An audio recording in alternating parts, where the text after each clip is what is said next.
there, another question from our social media platform. Gentleman who says he's 28 years old and has minimal hair loss around the frontal hairline, wants to see if he's a candidate for a transplant and what's the possible future implications of that.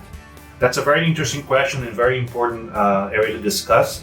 When you talk about transplanting a patient that is young in age, you also have to account for future hair loss.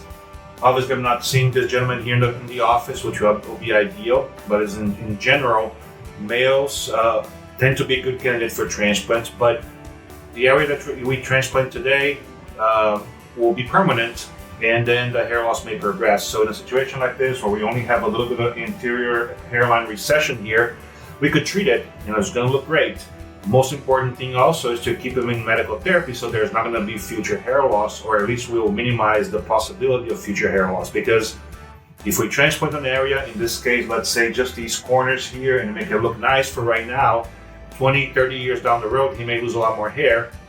And if for some reason he can't come back for more transplants and can't keep up with that, then the transplants will not look natural. So very important question. If you are in this situation or something similar, come talk to us with a consultation. I'll give you the specific recommendation for your situation, and we will talk about medications to prevent further loss.